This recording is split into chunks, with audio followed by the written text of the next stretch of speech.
you going? Welcome everyone to coming to this episode. This episode is going to be a little bit different because we're going to be talking about capacity. Capacity is different because it's not just for growth mindset. So I'm going to break it down in a couple different fashions. I'm going to give an example of capacity in my experience, business operations. I'm going to also talk about capacity in regards to the intensity that we feel and how our capacity can impact the intensity. I'm also going to be talking about how capacity talks about our perspective and how we really see the world and receive information. Along with that, there's going to be a section where we're going to talk about checking your capacity. How do you ground and understand how much capacity you're at? Where are you? Are you at your wit's end, or do you have a lot more to endure? So again, we're going to be talking about capacity in regards to growth mindset and how it really works in our whole life, because growth mindset is really about understanding that life is ever flowing. It never ends. Even after our time on this earth, it's going to continue. So the actions in which we do create karma and movement and momentum, whether it's good or bad.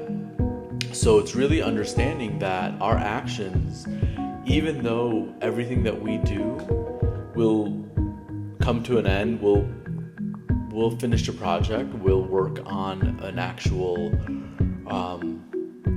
milestone, we'll achieve it, but that doesn't mean life doesn't, just stops because we achieve our goal. The rest of life is going to go on.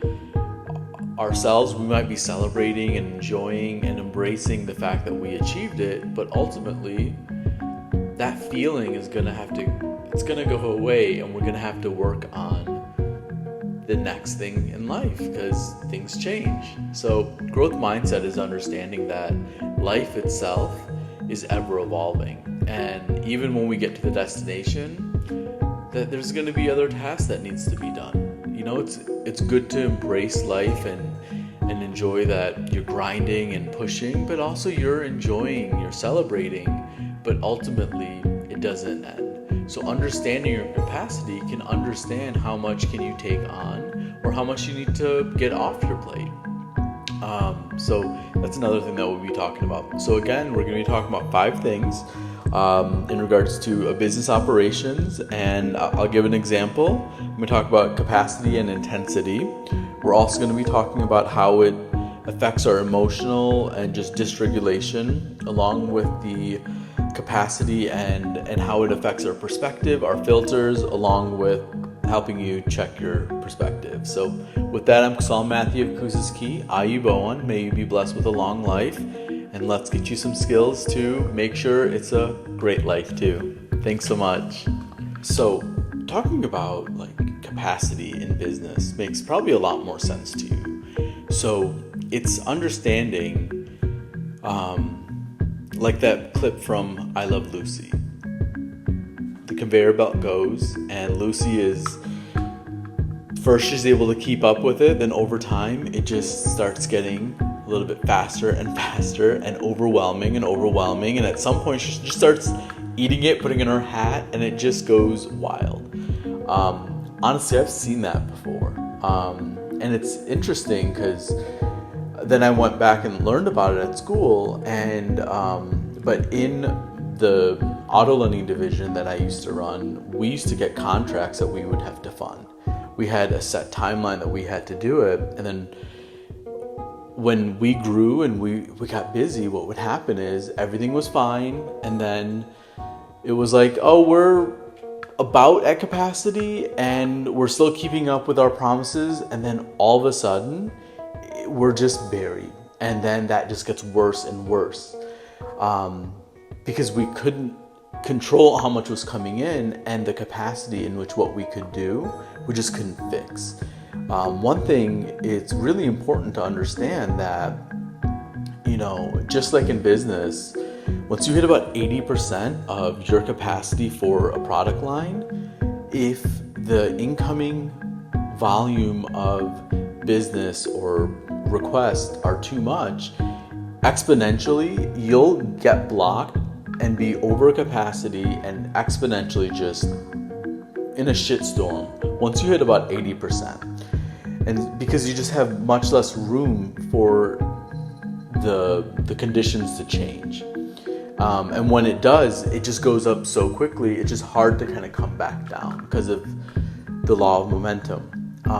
And so it's really important to understand that, our hearts are kind of the same way too. So, everything's fine. People have some chest pains or they have some other issues, but ultimately, when they have like a 98% block or, it goes to that next level, but realistically, they start seeing symptoms and pain much earlier.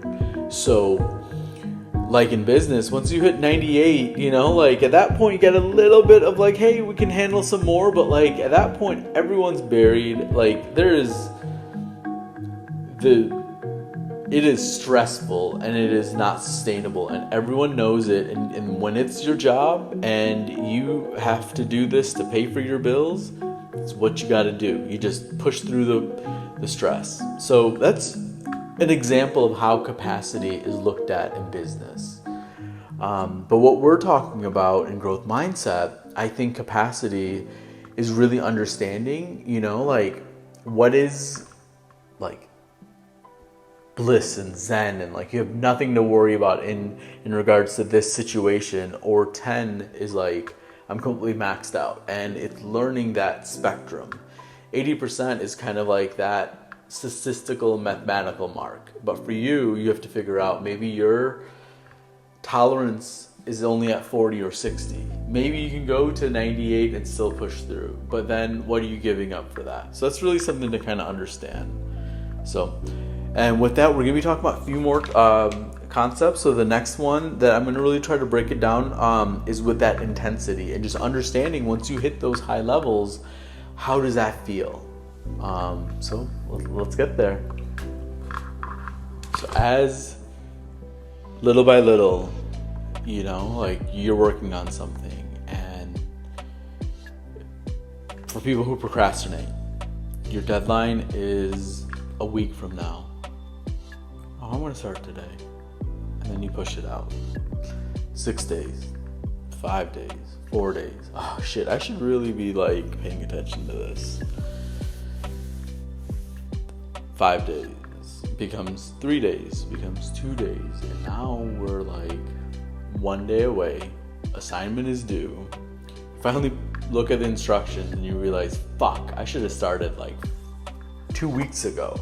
Like not even like a week ago when I started talking about whenever this hypothetical thing was due.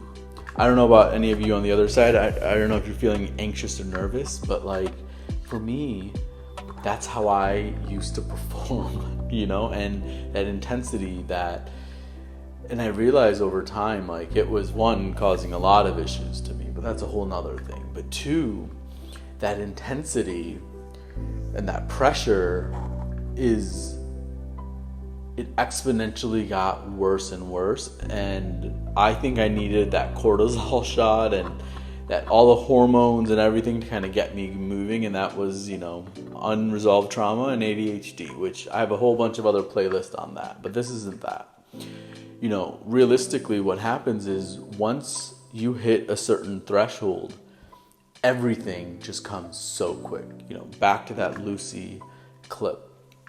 And what happens is everything just feels like it's happening so quickly. Like think about when you're on vacation. When you're on vacation, it's been the time to get there feels so slow, but when you're there, it just goes by super quickly.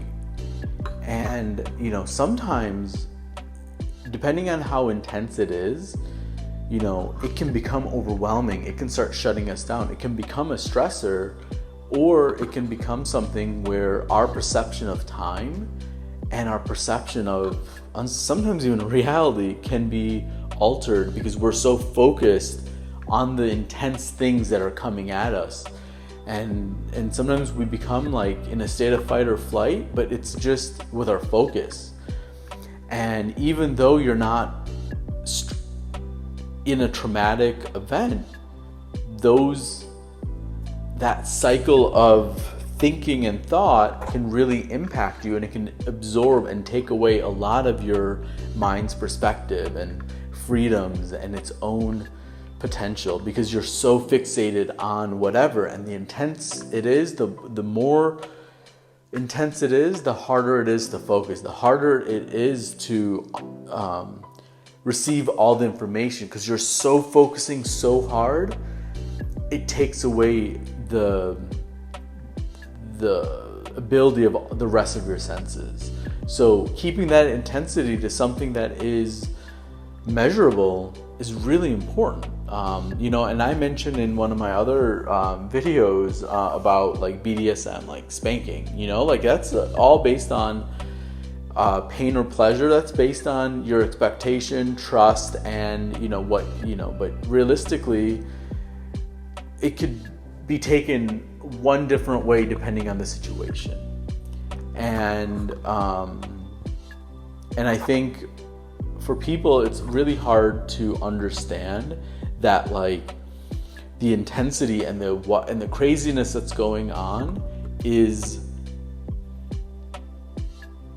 the limiting issue. Because at that point, it's just survival. You're just like, I just got to get this done, and you just tune everything else out. So when things are intense, what are you tuning out? What aren't you feeling? What aren't you hearing? Because one thing I've learned in a lot of my meditation and my Buddhist upbringing is when your mind is focused on one thing, say if I'm listening, I'm so focused on listening that I'm not thinking, that I'm not seeing, that I'm not feeling, that I'm not tasting, So if I'm so focused on, looking, then I can't think, I can't hear, I can't speak.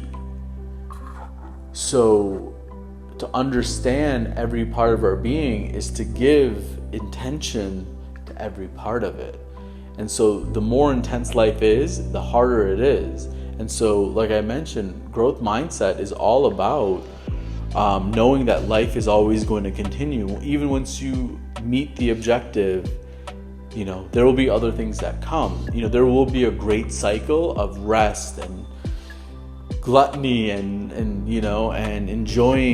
love with family and living. But then, life will change again. So knowing that we have to be happy now, that intensity can't always carry with us, because then ultimately, if we don't know what life is without intensity, then how can we enjoy the times of good? So that's one thing to really understand. And now we're going to also be talking about how, sometimes that intensity can really emotionally dysregulate us.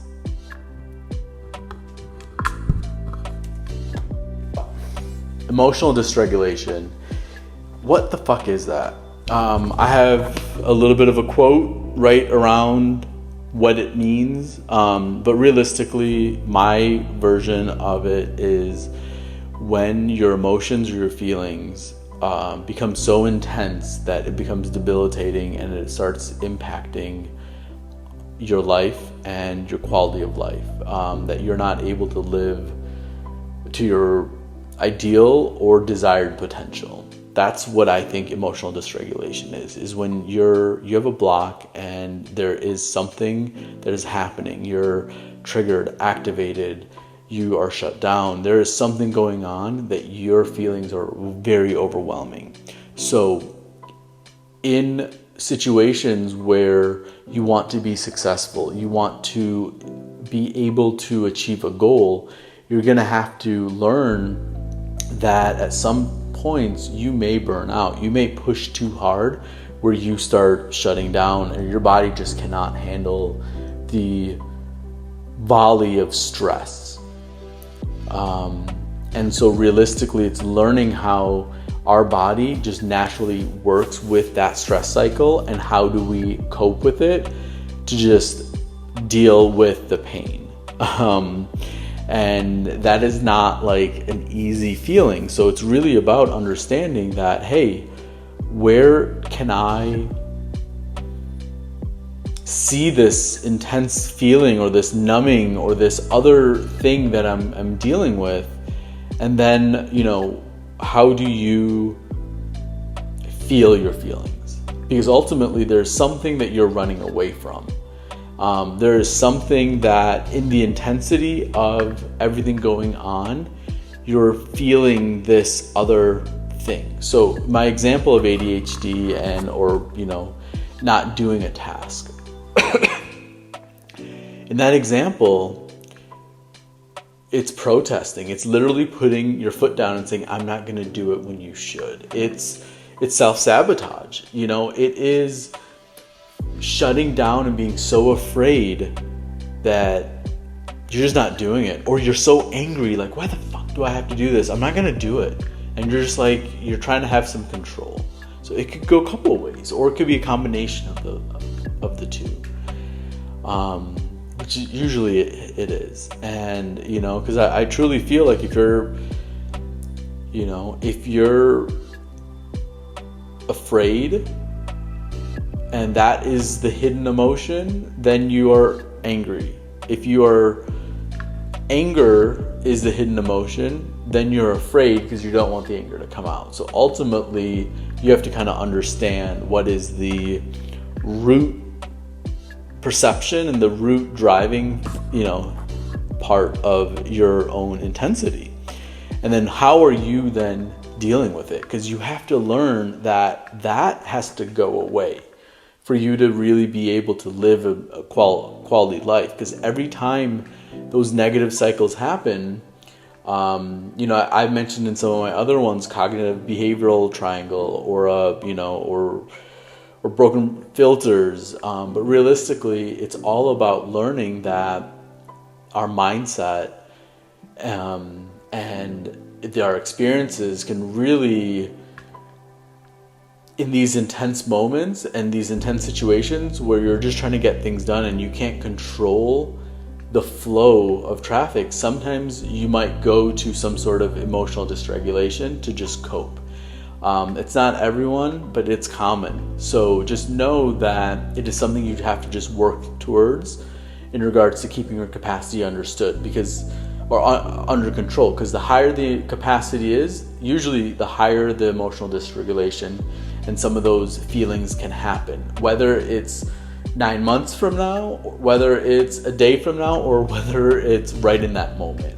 But ultimately, you have to understand your own capacity to not in that situation, but also how much can you endure? It's like getting a tattoo. You're just like, all right, like I can go maybe another hour, I can go another 2 hours, but once you're 5-6 hours in, you're just like, like when you got maybe 2 more hours left, you're just like, I can't do it. You're just done, and so it's really interesting how our bodies are unique. So you really have to kind of understand your own. So that's where I would recommend, who do you speak to? Who do you talk to? Who do you work with? Who is your person that helps you ground? I think everyone should have someone to talk to. Me, in this last few years of my life, especially going through a divorce and going through a lot of stuff, I've hermited and I have really pulled away from a lot of people. And I usually, that became a big source of my emotional dysregulation. And so now I ground. Now I have people I do talk to, where I have different people who understand different parts of my being, that understand different parts of my perspective, and that can help me to see my own negative perspective. So understanding capacity and how it impacts your emotional dysregulation is really important. So with that, we're also going to be talking about just the resilience, which we've really kind of talked about. So, realistically, I think, I'll tie in a little bit of resilience and just in regards to how we're going to check in along with, how you can work on creating a little bit more sense of capacity and how you can grow around it, even in a sort of sense of pain.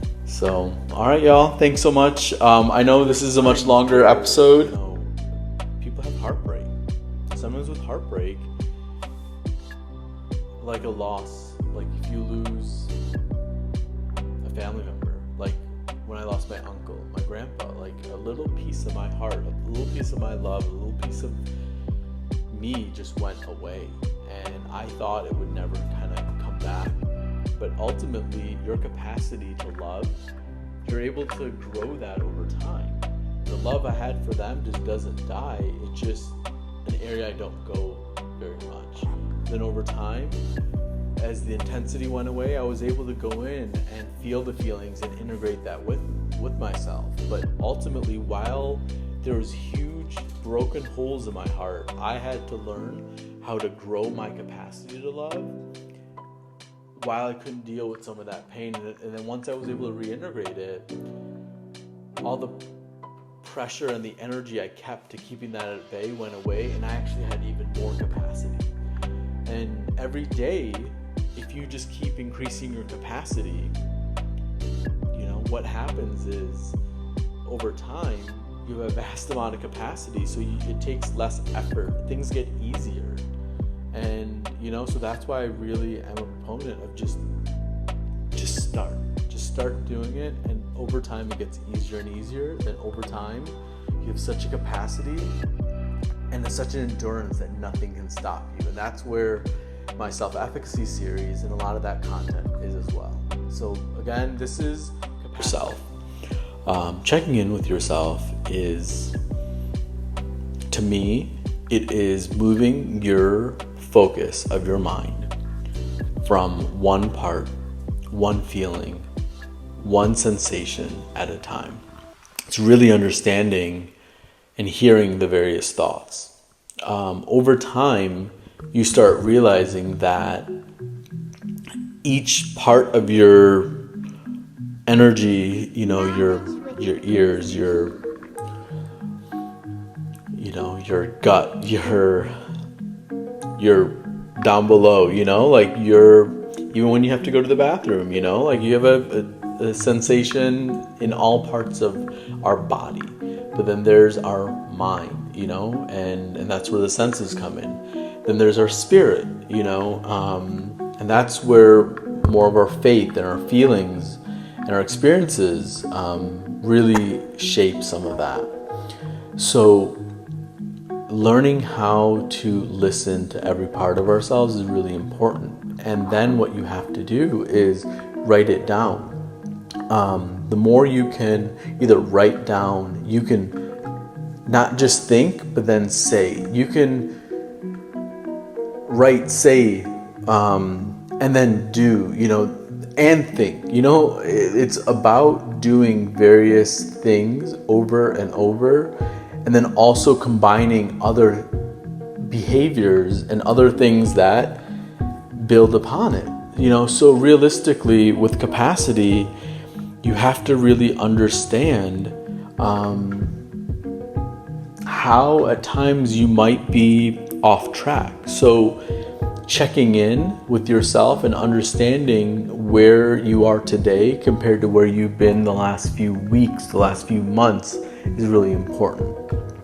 But that's not something you can do all the time because you have your own life, you have other responsibilities you have to do. So it's about doing it intentionally every day and really working towards understanding and daily practices, because ultimately if you're not doing it, you're never going to get the experience. Then also, if you're not going to get the experience, then over time, having this dream and having this feeling it's going to become like detrimental and nothing you can't really continue with, because it just becomes hard. Because you have cognitive dissonance. Like what you expect and what reality is just becoming further and further and further apart.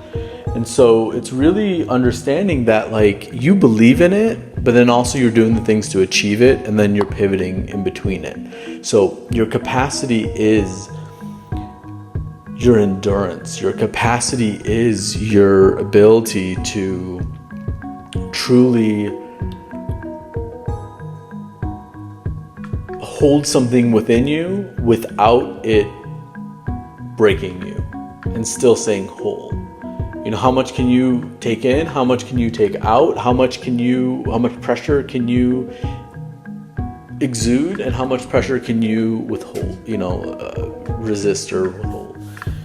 So your capacity is really important. And understanding that each part of ourselves has a different capacity. Your mind might have the capacity of a marathon runner, but your body, you might have a broken back and you might be in a wheelchair. So how do you do the most with it? Look at, what is it, Stephen Hawking? He made the most of his life. So how are you going to make the most of your life given all the various adversities that you have? Because ultimately you still have to learn how to be happy. Because even when you hit the milestone, I hope you're not like me, because I used to hit the milestone and then be unhappy. Now when I hit the milestone, I take some time and I don't do anything. And I just feel my feelings. And it's kind of nice. So again, just start doing. And over time, it gets easier.